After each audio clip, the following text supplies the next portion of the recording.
Hello YouTube, we are Devil Technologies. I'm the lead software developer of the game Tavern Heroes, Ritual of Anchors. Tavern Heroes belongs to the genres of fantasy, RPG, turn-based strategy and co-op. You and your friends will roll 4 to 20-sided dice to tear down walls, conquer castles, discover hidden treasures, or defeat goblins, demons, and other evil creatures from the shadow realm of Khamos. The project launched in 2019.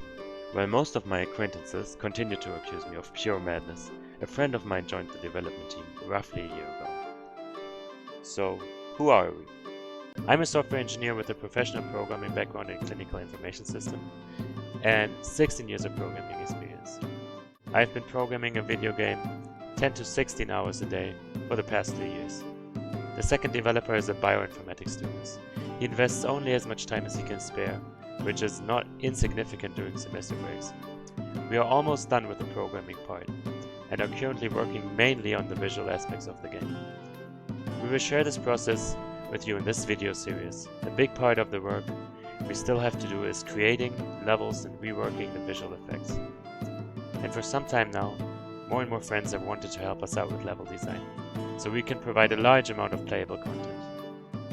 We have already released some gameplay content, and a first glance of the talent and Ascension 3s on LinkedIn.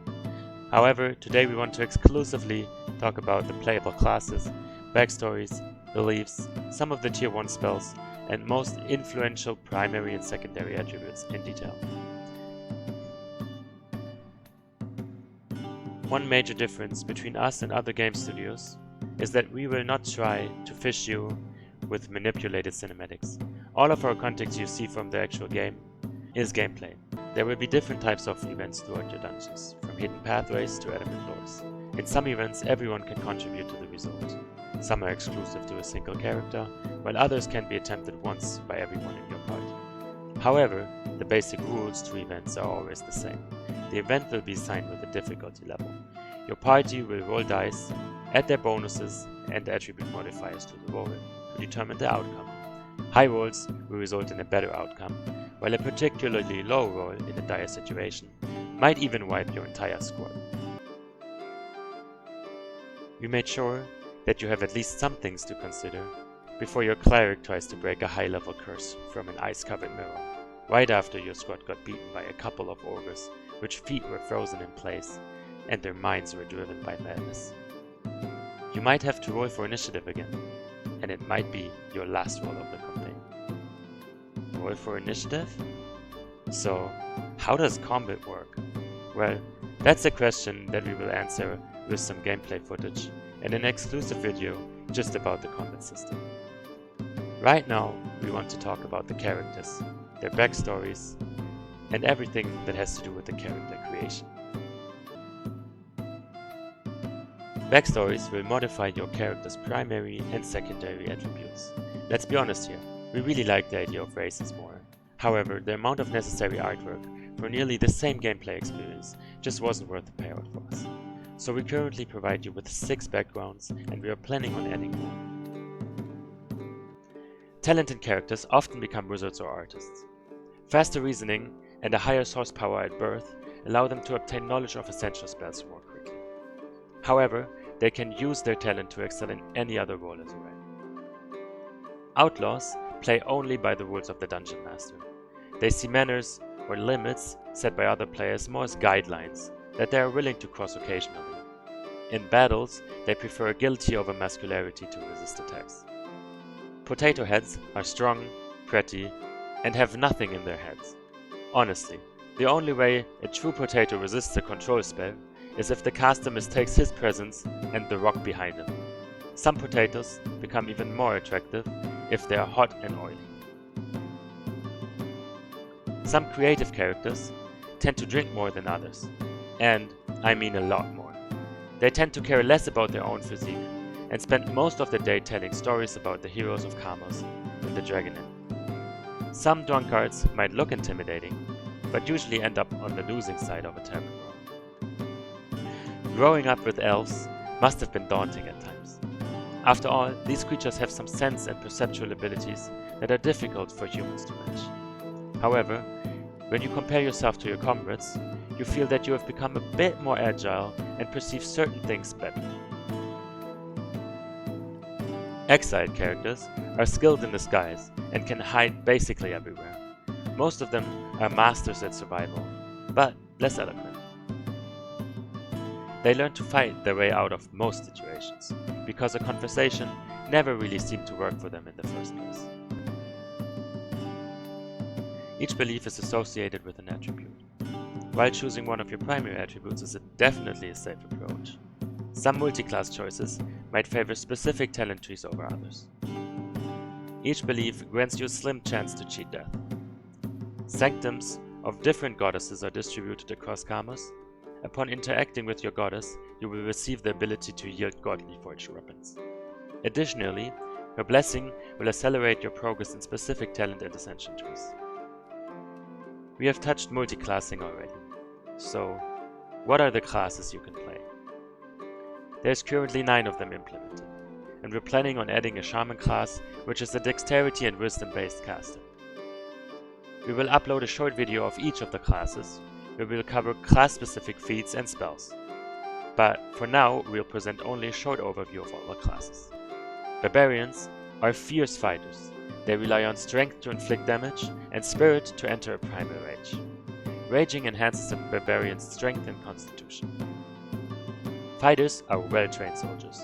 They can wield any weapon and wear any type of armor. Fighters and rangers are the only 2 classes who receive 4 feat points upon level. A paladin is a holy warrior capable of smiting evil. With excessive training, you will get access to low-level divine spells. Paladins are natural leaders and have multiple charisma scaling bonuses. Monks are trained in martial arts. Spirit allows monks to infuse their bodies with chakra, resulting in temporary shields, powerful attacks, or even healing capabilities. Rogues are agile characters. Sneak attacks allow rogues to put out insane amount of damage to flanked opponents. Evasive class feats make rogues extremely slippery when targeted by harmful magical spells.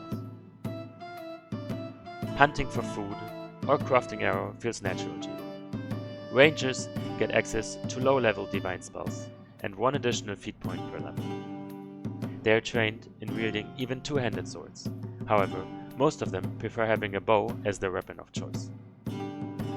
Clerics are divine spellcasters. They obey either good or evil, and can use their powers to cure or inflict wounds. Prayers and blessings may also enhance the presence of others, in and outside of combat. Sorcerers are spellcasters that are granted powers with a birth certificate. He scales with charisma and can summon incredibly cute dragon familiars.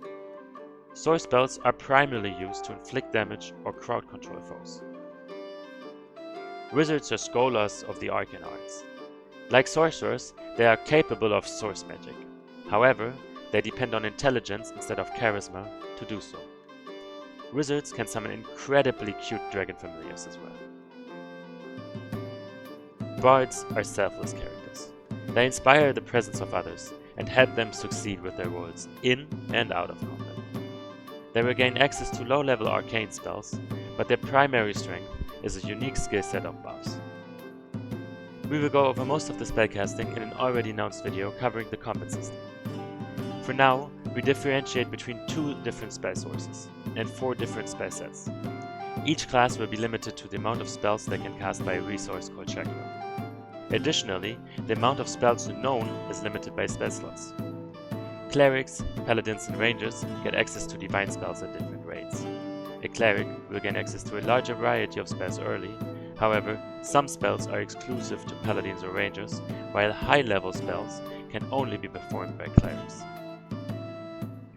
Sorcerers, bards, and wizards use source energy to release powerful spells. Each class has its unique touch. Sorcerers don't have to work for their powers, they are naturally gifted with them, so they have a large chakra pool. Wizards, on the other hand, obtain their knowledge of the source magic by studying the arcane arts for years. Wizards have less chakra gain per level, but have more spell slots. A bard's ability to cast arcane spells is limited to lower levels. However, he has a unique set of supportive abilities that makes up for his lower offensive values. Alignments give your character some personality. They're totally awesome for role-playing purposes, and definitely not a backdoor for us to nerf incredibly broken multi-class combinations. Additionally, they will offer some specific advantages or penalties to certain encounters. Let's go over some secondary stats. A hit die is a roll that determines the hit points your character will gain on levels past the first. On the first level, your character will take the maximum roll. Armor class determines whether you're struck by a physical attack in combat. Attack rating will be rolled against armor class to determine a hit. We will cover this in more detail during another video. Movement determines how far your character can move during combat. Your backstory, armor type, and encampment status all have effect on the distance your character can cover. Chakra is a resource used to invoke arcane and divine spells. More powerful spells cost more chakra. Chakra points can be manipulated by talents, ascensions, and feats. Spirit is used by monks and barbarians to fuse the body and the soul. A mighty rage or chi-infused shields are a great tool to stay alive during longer encounters. Saving throws are usually rolled against spell difficulty levels. Again, more detail about this in another video. Reflexes are dexterity based. They are rolled against physical and magical attacks in order to reduce the damage taken. Classes wearing no or light armor usually have specific class feats that empower the efficiency of reflexes even further. Fortitude saving throws are rolled for concentration checks or to avoid physical status effects. They are based on constitution.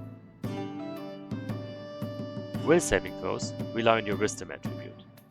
They measure your character's mental strength and are used to negate status effect from non-physical sources.